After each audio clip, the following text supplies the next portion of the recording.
आज Doubtnut app download करें। Doubtnut पर अपने सभी गणित, रसायन विज्ञान, भौतिक विज्ञान और जीव विज्ञान के डाउट्स का करो सफाया। बस प्रश्न की फोटो खींचो, एक ही प्रश्न को क्रॉप करो और तुरंत वीडियो सोल्यूशन पाओ। अभी डाउनलोड करें। हेलो दोस्तों, आपका प्रश्न है Na2SO4 का 0.004 मोलर बिलियन उसी ताप पर ग्लूकोज के 001 मोलर बिलियन के समपरासारी है। Na2SO4 की प्रेक्षित वियोजन की मात्रा होगी। तो चलिए इस प्रश्न को हल करते हैं।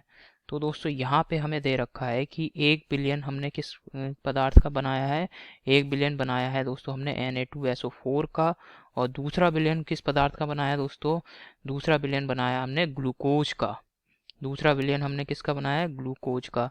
अब दोस्तों Na2SO4 आपको पता है, इसको जब हम जल में विलयन बनाने के लिए इसको घोलेंगे तो ये अपने आयनों में वियोजित हो जाएगा। Na2SO4 किस प्रकार से?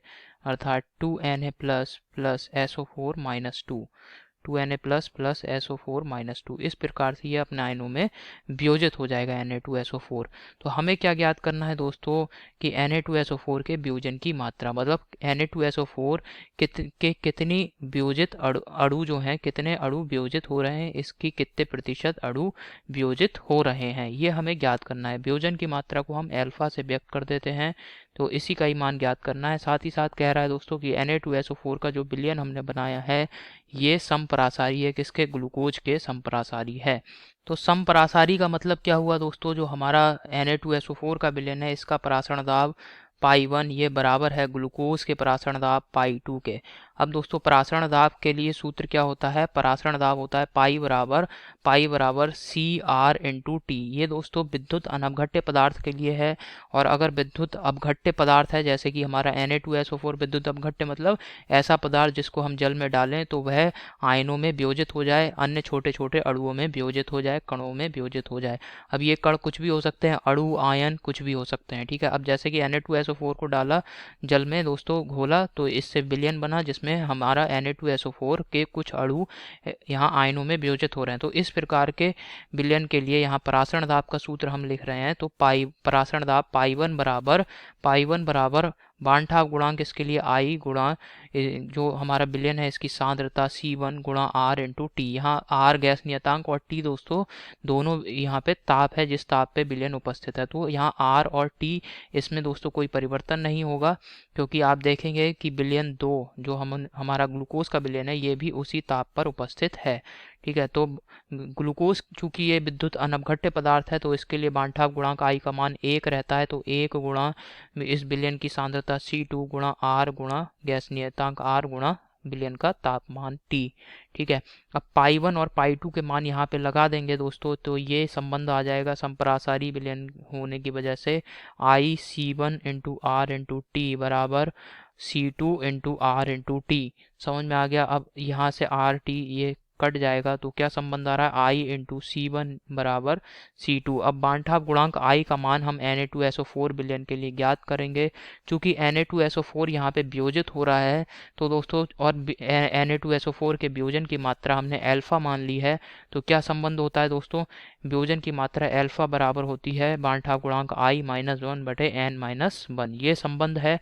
इस सूत्र की सहायता से हम Na2SO4 विलयन के लिए बांठा गुणांक I का मान ज्ञात करेंगे। चूंकि यहाँ n वियोजित होने वाले अणु, वियोजन के बाद बनने वाले अणुओं की संख्या है या वियोजन के बाद बने कणों की संख्या, तो Na प्लस के कितने कण बन रहे हैं दोस्तों? 2 कण हैं। और SO4-2 आयन, ये इसके कितने कण हैं? 1 कण। तो कुल n का मान क्या हो जाएगा? यहाँ पे 3 हो जाएगा। तो n का मान इस सूत्र में 3 रख दिया, तो अल्फा बराबर बांठा गुणांक I-1/3 - 1। तो 3 - 1 ये आ गया I-1 बराबर बटे 2, I-1/2।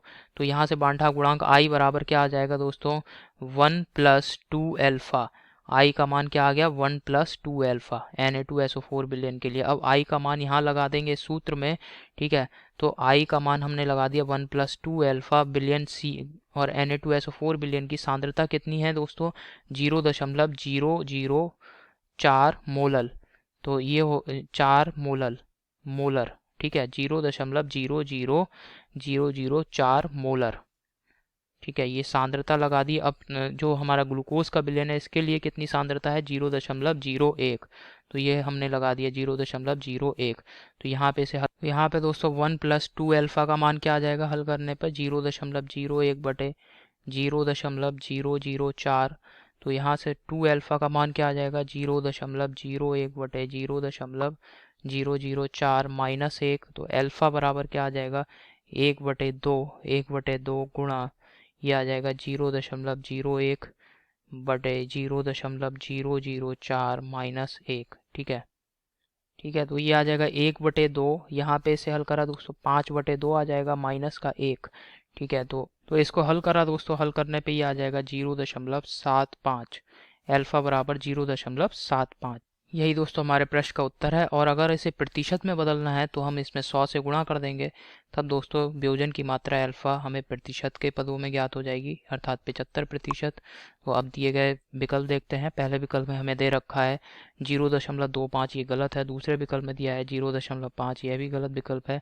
तीसरे विकल्प में दे रखा है 0.75, ये बिल्कुल सही विकल्प है तीसरा विकल्प। चौथे विकल्प में दे रखा है दोस्तों हमें 0.85, यह गलत विकल्प है। तो आशा करता हूँ आपको समझ में आया होगा। धन्यवाद। कक्षा 6वीं से 12वीं से लेकर नीट, IIT, JEE वो एडवांस के लेवल तक 1 करोड़ से ज्यादा छात्रों का भरोसा। आज ही डाउनलोड करें डाउटनेट ऐप या व्हाट्सएप करें अपने सारे डाउट्स 8400 400 400 पर।